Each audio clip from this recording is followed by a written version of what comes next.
Hello students, कैसे हैं आप सब लोग। उम्मीद करती हूँ सब अच्छे होंगे और स्वस्थ होंगे। मैं Meena Rana ICT virtual class में आपका स्वागत करती हूँ। तो स्टूडेंट्स, हम यहाँ पर समर कैंप में पढ़ रहे थे महाभारत कथा। और महाभारत कथा में हमने प्रीवियस लेक्चर में संक्षेप में महाभारत कथा पढ़ी, जिसमें हमने बताया कि महाभारत की कथा क्यों, इसका कारण क्या था, इसके नायक कौन थे, और साथ में हमने देवव्रत के बारे में प्रीवियस लेक्चर में पढ़ी। तो आज की क्लास में हम भीष्म पितामह, जो कि देवव्रत का ही बाद में नाम पड़ा, इन्होंने अपनी एक भीषण प्रतिज्ञा ली थी, उसके बारे में जानेंगे। तो चलिए चलते हैं स्मार्ट बोर्ड पर।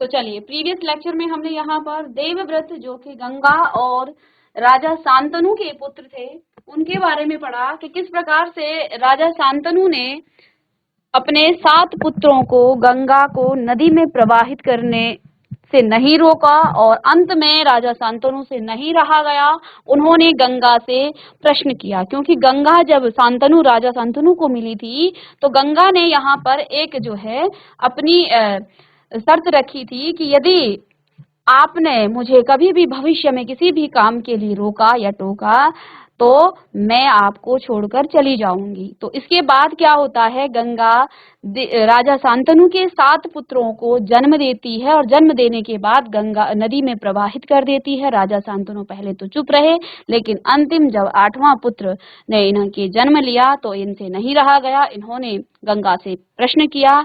तो गंगा मन ही मन मुस्कुराई, लेकिन उन्होंने क्रोध का जो है अभिनय किया, नाटक किया, और उन्होंने फिर राजा शांतनु से कहा कि अब मैं आपके साथ नहीं रह सकती हूँ, शर्त के अनुसार मैं आपको आपका पुत्र वापस कर दूंगी, लेकिन अभी वो बहुत छोटा है, इसलिए उसे माँ की आवश्यकता है, इसलिए जो है वो अपने साथ लेकर जाती हैं। लेकिन एक दिन जो है बाद में समय बीतता गया, और जब भीष्म पितामह उस बालक को देखते हैं कि वो अपने तीर के बाणों से गंगा को के प्रभाव को रोक रहा है, तो वो आश्चर्यचकित हो जाते हैं। तभी वहां गंगा भी प्रकट होती है, और राजा शांतनु से पूछ कहती है कि ये आपका पुत्र है, अब आप इसे संभालिए, इस पुत्र को लेकर के आप अपने घर। तो अब राजा शांतनु जो है अपने तेजस्वी पुत्र को लेकर के अपने साथ घर आ जाते हैं, अपने राज्य में लौट जाते हैं। तो आइए, भीष्म प्रतिज्ञा। तेजस्वी पुत्र को पाकर राजा प्रफुल्लित मन से नगर को लौटे, और देवव्रत राजकुमार के पद को सुशोभित करने लगे। क्योंकि अब यहाँ पर इस राज्य को एक राजकुमार मिल गया था। 4 वर्ष और बीत गए। एक दिन राजा शांतनु यमुना तट की ओर घूमने गए थे, तो वहां अप्सरा सी सुंदर एक तरुणी खड़ी थी। तरुणी यानी कि एक नारी वहां पर दिखाई दी। तरुणी का नाम था सत्यवती। तो देखिए यहाँ पर क्या होता है आगे। अब भीष्म यानी कि देवव्रत, अभी उनका नाम था, तो देवव्रत माता गंगा के साथ रहे, और उसके बाद अब जो है शांतनु राजा के साथ आए। 4 वर्ष बीता, और एक दिन क्या हुआ, यमुना के तट की ओर घूमने गए थे राजा शांतनु। वहां उनको जो है एक सुंदर सी तरुणी दिखी, एक महिला दिखी, एक नारी वहां दिखी। तरुणी का नाम था सत्यवती। गंगा के वियोग के कारण राजा के मन में जो विराग छाया हुआ था, वह इस तरुणी को देखते ही विलीन हो गया। यानी कि गंगा के जाने के बाद राजा शांतनु का मन जो है बहुत दुखी था, लेकिन इस सुंदरी को देख करके, इस तरुणी को देखकर उनका मन जो है देखते ही विलीन हो गया। उस सुंदरी को अपनी पत्नी बनाने की इच्छा उनके मन में बलवती हो उठी, यानी कि वो उस सुंदरी को अपनी पत्नी बनाना चाहते थे, और उन्होंने सत्यवती से प्रेम याचना की। सत्यवती बोली, मेरे पिता मल्लाह मल्लाहों के सरदार हैं, पहले उनकी अनुमति ले लीजिए, फिर मैं आपकी पत्नी बनने को तैयार हूँ। तो इस पर जो है सत्यवती ने भी क्या कहा, मेरे पिता से आप आज्ञा ले लें, और यदि उनकी आज्ञा मिल जाती है तो मैं विवाह करने को तैयार हूँ। राजा शांतनु ने जब उनकी इच्छा अपनी इच्छा उन पर प्रकट की, तो केवट राज ने कहा, तो अब शांतनु राजा जो है उनके पिता के पास चले, तो केवट राज ने कहा, आपको मुझे एक वचन देना पड़ेगा। तो केवट राज ने, जो यानी कि जो सत्यवती के पिता थे, उन्होंने राजा शांतनु से एक वचन मांगा। क्या मांगा? राजा ने कहा, जो मांगोगे दूंगा, यदि वह मेरे लिए अनुचित न हो। तो राजा ने भी कहा कि अगर मेरे लिए कोई वचन अनुचित नहीं है तो मैं वो दूंगा।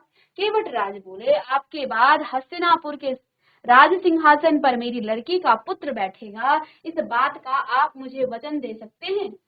तो फिर केवट राज ने क्या कहा, क्योंकि वो जानते थे कि भीष्म के जो पहला पुत्र है वो देवव्रत है, और यदि मेरी पुत्री का विवाह मैं शांतनु से करूं तो वो जो है राज्य पर नहीं बैठेगा। तो यहाँ केवट राज ने ये शर्त रख दी कि यदि मेरी बेटी का पुत्र ही हस्तिनापुर पर बैठेगा, राज दरबार पर बैठेगा, सिंहासन पर बैठेगा, तो मैं जो है विवाह करूंगा।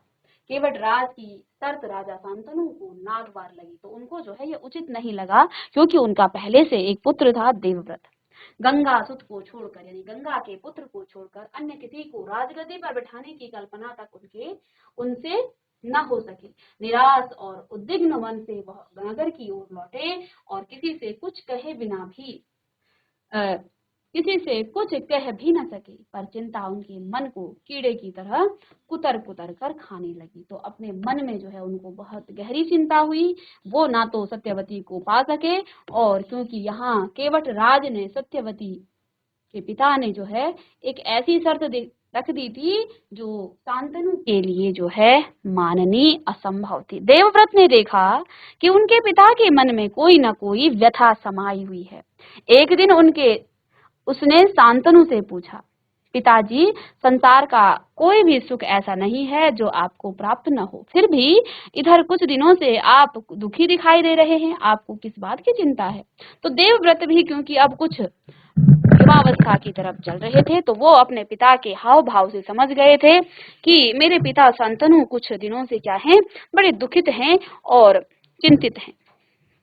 तो देवव्रत ने कहा, यद्यपि शांतनु ने गोल मोल बातें बताई, अब शांतनु इस बात को किस प्रकार से बताते कि किसी स्त्री के वियोग में उन्हें जो है पीड़ा है, दुख है, तो उन्होंने जो है बातों को सीधे नहीं बताया। फिर भी कुशाग्र बुद्धि देवव्रत को बात समझते देर न लगी, तो उन्होंने बातें बताई, क्योंकि झूठ नहीं बोल सकते थे, राजा थे, और एक राजा का झूठ बोलना जो है उचित नहीं था।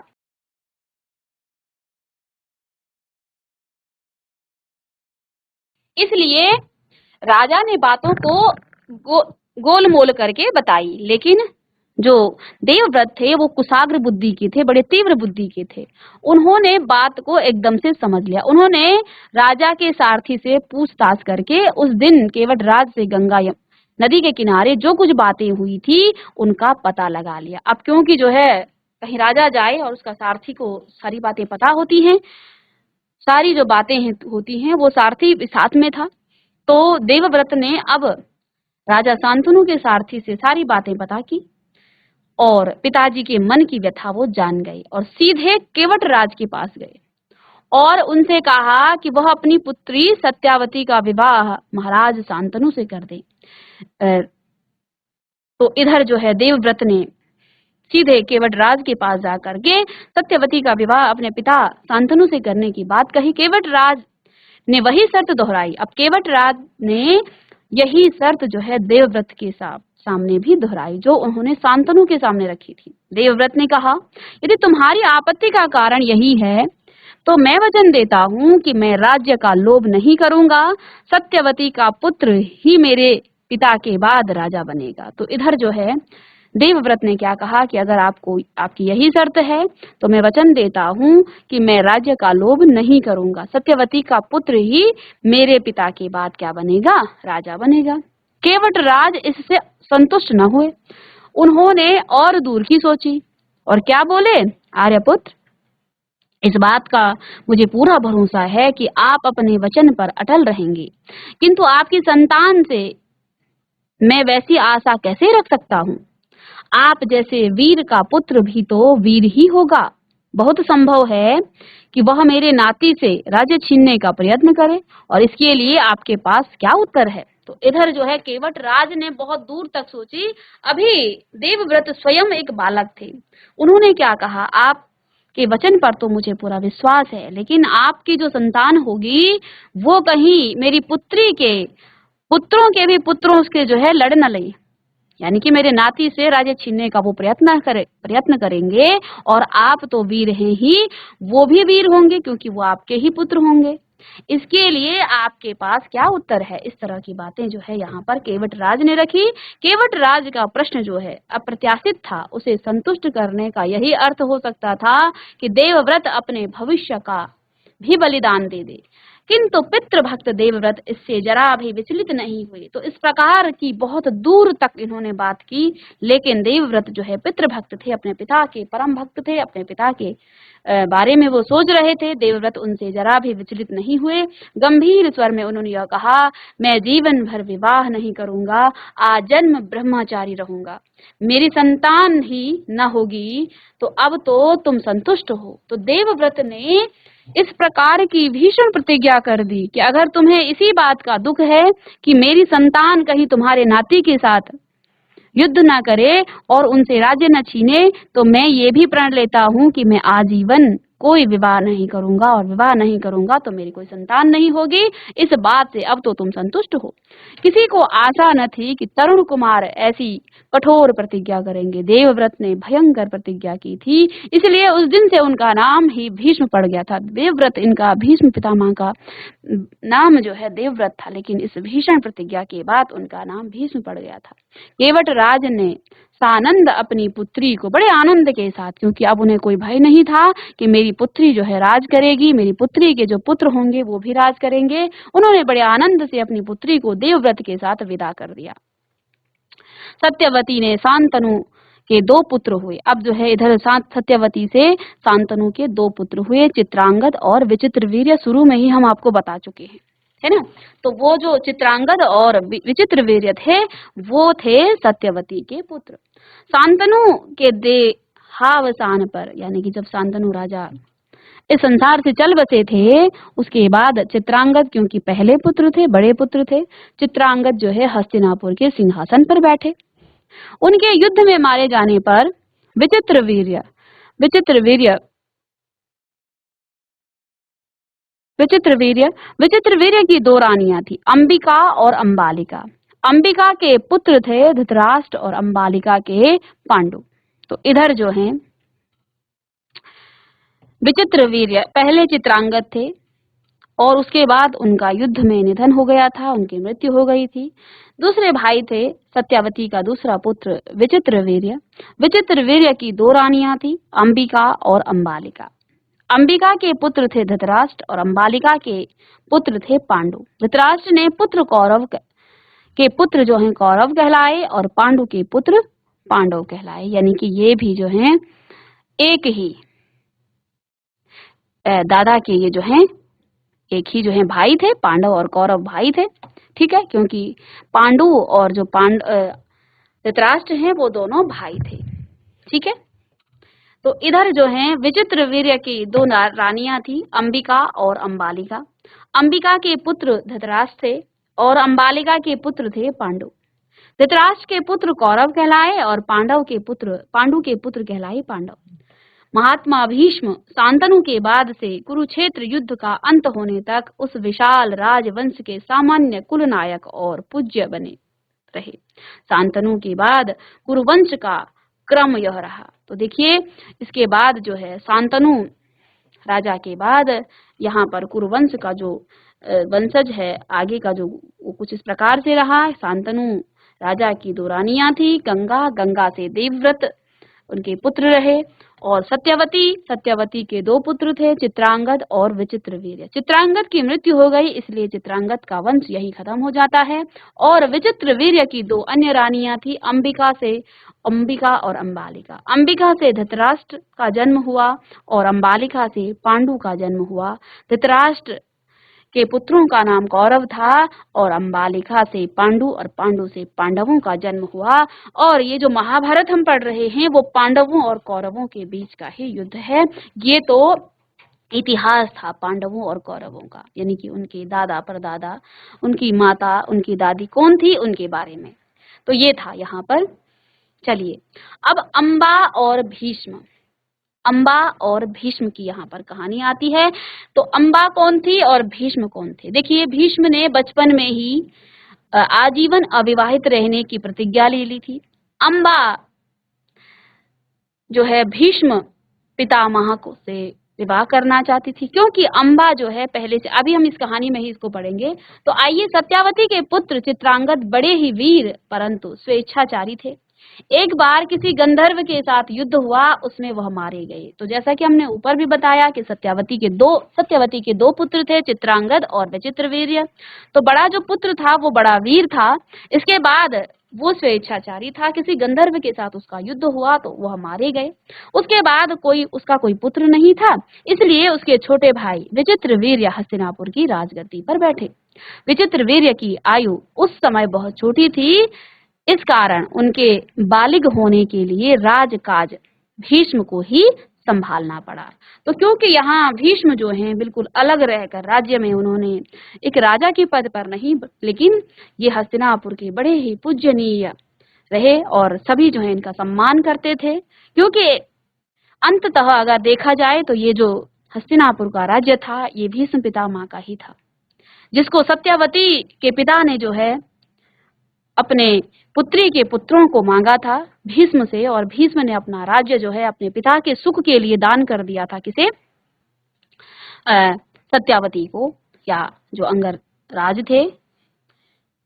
जब विचित्रवीर्य विवाह के योग्य हुए, अब देखिए जो आपका बड़ा पुत्र था सत्यवती का, चित्रांगद, वो तो मारा गया, उसकी मृत्यु हो गई। विचित्रवीर्य बड़ा छोटा था, अभी आयु में छोटे थे, इस कारण उनके बालिग होने तक राजकाज जो है भीष्म को ही संभालना था।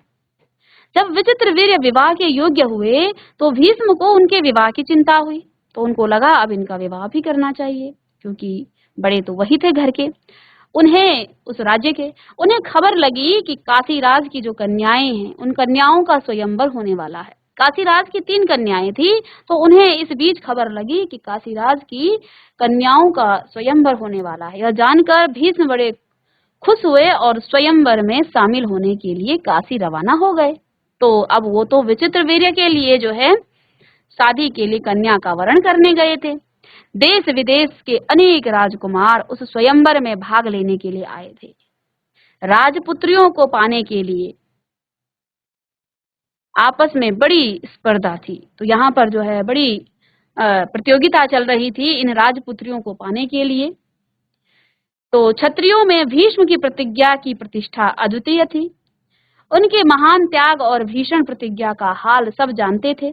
इसलिए जब वह स्वयंवर मंडप में प्रविष्ट हुए तो राजकुमारों ने सोचा कि वह सिर्फ स्वयंवर देखने के लिए आए होंगे, परंतु जब स्वयंवर में शामिल होने वालों में भीष्म ने भी अपना नाम दिया तो अन्य कुमारों को निराश होना पड़ा। उनको क्या पता था कि दृढ़व्रती जो भीष्म हैं वो अपने लिए नहीं वरन अपने भाई के लिए क्या कर रहे हैं, स्वयंवर में शामिल हो रहे हैं, सम्मिलित हुए हैं। सभा में खलबली मच गई। चारों ओर से भीष्म की जो फब्बतियां हैं, यानी कि लोग उन्हें कसी जाने लगी, माना कि भारतवंशी भीष्म बड़े बुद्धिमान और विद्वान थे हैं, स्वयंवर में इन्हें क्या मतलब, इसके प्रण का क्या हुआ, जीवन भर ब्रह्मचारी रहने की इन्होंने जो प्रतिज्ञा की थी वह झूठी थी। इस भांति सब राजकुमारों ने भीष्म की हंसी उड़ाई। यहाँ तक कि काशीराज की कन्याओं ने भी भीष्म की तरफ से दृष्टि फेर ली और उनकी अवहेलना सी करके आगे की ओर चल दी। भीष्म इस अवहेलना को सह न सके। उन्होंने सभी राजकुमारों को हराकर तीनों राजकन्याओं को बलपूर्वक रथ पर बिठा लिया और हस्तिनापुर को चल दिए। तो शौभ देश का राजा साल्व जो है बड़ा वीर था। काशीराज की सबसे छोटी जो कन्या थी अम्बा, उस पर जो है अनुरक्त थी और उसको मन ही मन अपना पति मान चुकी थी। साल्व ने भीष्म के रथ का पीछा किया, उसको रोकने का प्रयत्न किया। इस पर जो है भीष्म और साल्व के बीच घोर युद्ध छिड़ गया। भीष्म ने उसे हरा दिया, किंतु काशीराज की जो कन्या की प्रार्थना पर उसे जीवित छोड़ दिया। इधर जो है जो साल्व देश का जो राजा था वो अम्बा से प्रेम करता था, इसलिए उसने भीष्म का पीछा किया, लेकिन भीष्म ने उसे हरा दिया। अम्बा की प्रार्थना करने पर उसे जीवित छोड़ दिया गया। भीष्म काशीराज की कन्याओं को लेकर के हस्तिनापुर पहुंचे। विचित्रवीर्य के विवाह की सारी तैयारी हो जाने के बाद जब कन्याओं को विवाह मंडप में ले जाने का समय आया तो काशीराज की बड़ी बेटी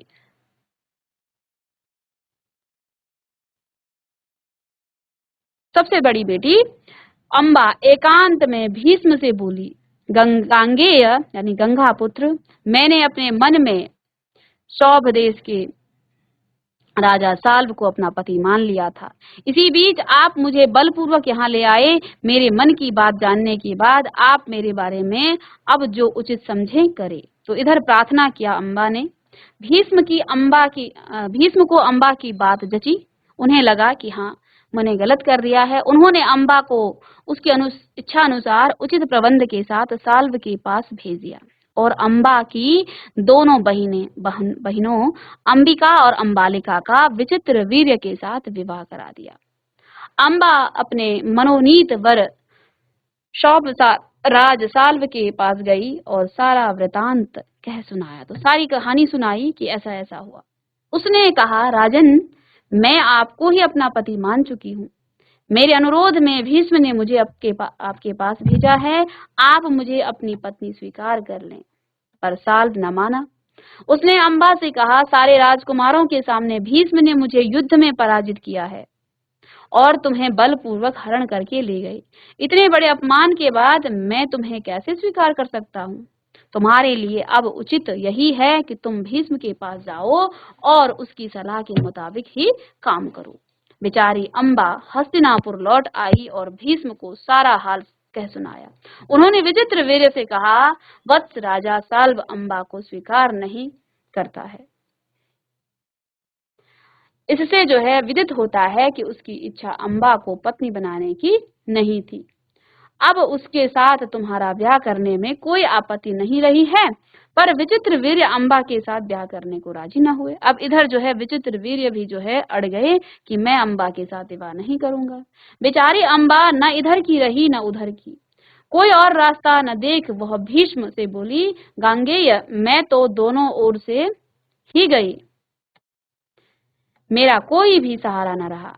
आप ही मुझे हर लाए थे, अतः अब आपका यह कर्तव्य है कि आप मेरे साथ ब्याह कर लें। तो इधर जो है अम्बा ने भीष्म से ही कहा कि मैं तो किधर की नहीं रही, न इधर की न उधर की। उधर जो है साल्व ने उन्हें अस्वीकार किया, इधर विचित्र वीर्य ने अस्वीकार किया। भीष्म ने उनकी बात ध्यान से सुनी और अपनी प्रतिज्ञा की याद दिलाकर बोले, अपनी प्रतिज्ञा तो मैं नहीं तोड़ सकता। उन्होंने अम्बा की परिस्थितियां समझकर विचित्र वीर्य से दोबारा आग्रह किया, पर वह न माना। भीष्म ने अम्बा को फिर समझाया और कहा कि जो सौभराज साल्व के ही पास जाओ और एक बार फिर प्रार्थना करो। लाचार अम्बा फिर साल्व के पास गई और उनकी जो बहुत मिन्नतें की, उसने जो है अब इस समय राजा साल्व से क्या की, बहुत मिन्नतें की, लेकिन दूसरे की जीती हुई कन्या को स्वीकार करने से जो राजा था साल्व देश का, उसने साफ इनकार कर दिया। अम्बा इस प्रकार 6 वर्ष तक जो है 6 साल तक हस्तिनापुर और सौव देश के बीच में ठोकरें खाती रही। उसने अपने इस सारे दुख का कारण भीष्म को ही समझा। उन पर उसे बहुत क्रोध आया और प्रतिहिंसा की आग उसके मन में जलने लगी। भीष्म ने से बदला लेने की इच्छा से वह कई राजाओं के पास गई और उनको अपना दुखड़ा सुनाया। भीष्म ने युद्ध करके उनका वध करने की भीष्म से युद्ध करके उनका वध करने की उसने राजाओं से प्रार्थना की, पर राजा लोग तो भीष्म के नाम से डरते थे। किसी ने में इतना साहस न था कि भीष्म से युद्ध करे। क्षत्रिय से एकदम निराश होकर अम्बा ने तपस्वी ब्राह्मणों की शरण ली। तपस्वियों ने कहा, बेटी तुम परशुराम के पास जाओ, वे तुम्हारी इच्छा अवश्य पूरी करेंगे। तब ऋषियों की सलाह पर अम्बा परशुराम के पास गई। अम्बा की करुण कहानी सुनकर परशुराम को का हृदय जो है पिघल गया। उन्होंने दर्याद्र स्वर में कहा, काशीराज कन्ये, तुम मुझसे क्या चाहती हो? अम्बा ने कहा, ब्राह्मण वीर, मेरी प्रार्थना केवल यही है कि आप भीष्म से युद्ध करें। मैं आपसे भीष्म के वध की भीख मांगती हूँ। परशुराम को अम्बा की प्रार्थना पसंद आई और बड़े उत्साह के साथ वह भीष्म के पास गए और उन्होंने युद्ध के लिए ललकारा। दोनों कुशल योद्धा थे और धनुष विद्या में जानकार भी थे। दोनों ही जितेंद्रिय और ब्रह्मचारी थे। समान योद्धाओं की टक्कर थी। कई दिनों तक युद्ध होता रहा, फिर भी हार जीत का निश्चय न हो सका। अंत में परशुराम ने हार मान ली और उन्होंने अम्बा से कहा, जो कुछ मेरे वश में था कर चुका, अब तुम्हारे लिए यही उचित है कि तुम भीष्म ही की शरण लो। पर अम्बा ऐसी बातों से कब विचलित होने वाली थी। उसने वन में जाकर फिर तपस्या शुरू की और तपोबल से स्त्री रूप छोड़कर पुरुष बन गई और उसने अपना नाम शिखंडी रख लिया। और आपने महाभारत में देखा होगा कि जब भीष्म मरते हैं, जब भीष्म को अर्जुन बाणों की सैया पर बिठाते हैं, तो शिखंडी क्योंकि पहले स्त्री थी और इस बात को भीष्म जानते थे, तो जो अम्बा थी, अम्बा ने अब तपोबल, अब उन्होंने तप करना शुरू किया, क्योंकि वो प्रतिज्ञा उन्होंने की थी कि मैं भीष्म का वध करूंगी। ठीक है, भीष्म ने मेरे जीवन को जो है इस प्रकार से बर्बाद किया है और मैं अब जो हूँ, उन्होंने अपने तप से अपना स्त्री रूप छोड़ दिया और पुरुष रूप में वो आ गई और अब नाम पड़ा इस अम्बा का शिखंडी। जब कौरवों और पांडवों के बीच कुरुक्षेत्र के मैदान में यह युद्ध हुआ तो भीष्म के विरुद्ध लड़ते समय शिखंडी रथ के आगे बैठा था और अर्जुन ठीक उसके पीछे। यानी भीष्म को यह बात मालूम थी कि अम्बा ही शिखंडी का रूप धारण किए हुए है, इसलिए उन्होंने उस पर बाण चलाना अपनी वीरोचित प्रतिष्ठा के विरुद्ध समझा। शिखंडी को आगे करके अर्जुन ने भीष्म पितामह पर हमला किया और अंत में उन पर विजय प्राप्त की। जब भीष्म आहत होकर पृथ्वी पर गिरे तब जाकर अम्बा का क्रोध शांत हुआ। तो क्यों अब जो है भीष्म जब बिल्कुल आहत हो चुके थे, बाणों की सैया में बैठे हुए थे, लेटे हुए थे, तो इधर जो है इस स्थिति को देख करके अब अम्बा का जो मन था वो शांत हुआ, जो क्रोध उनके मन में भड़क रहा था वो शांत हुआ।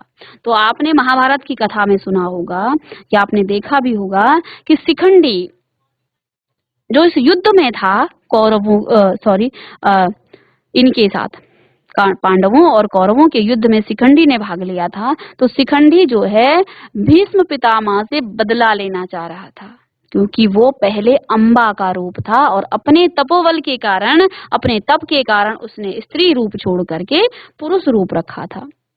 तो भीष्म पितामह जो है बड़े ज्ञानी थे, वो जानते थे ये अम्बा ही है जो पुरुष का रूप धारण किए हुए है, इसलिए अम्बा पर उन्होंने कोई बाण नहीं चलाया और फिर जो है अर्जुन ने इसी मौके का फायदा उठाया और इधर भीष्म पितामह को बाणों की सैया पर बिठाया। लेकिन भीष्म पितामह ने तब भी प्राण नहीं त्यागे, क्योंकि उनको स्वेच्छा मृत्यु थी। जब तक वो नहीं चाहते तब तक उनको मृत्यु नहीं आनी थी।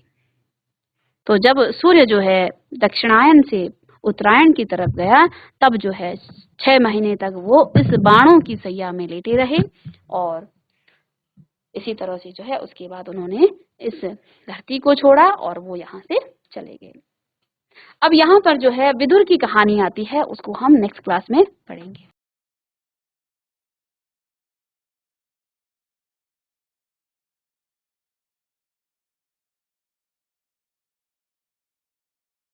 तो बच्चों आज की क्लास में हमने भीष्म पितामह की प्रतिज्ञा और उनके जीवन के बारे में, जो उन्होंने महान प्रतिज्ञा ली थी, एक भीषण प्रतिज्ञा जिसके कारण इनका नाम भीष्म पड़ा था, क्योंकि इनका बचपन का नाम देवव्रत था। फिर साथ में हमने यहाँ पर सत्यवती और शांतनु के विवाह के बारे में पढ़ा और सत्यवती के 2 पुत्रों चित्रांगद और विचित्र वीर्य के बारे में पढ़ा और विचित्र वीर्य से जो है अंबिका और अंबालिका से इनके 2 पुत्र हुए थे, जो पांडु और धृतराष्ट्र थे। पांडु से जो है पांडवों का जन्म हुआ, यानी कि पांडु के पुत्रों को पांडव कहा गया, धृतराष्ट्र के पुत्रों को कौरव कहा गया और महाभारत की कहानी भी यहीं से शुरू होती है। नेक्स्ट क्लास में हम विदुर जी के बारे में पढ़ेंगे। तो मिलते हैं नेक्स्ट लेक्चर में, तब तक के लिए थैंक यू।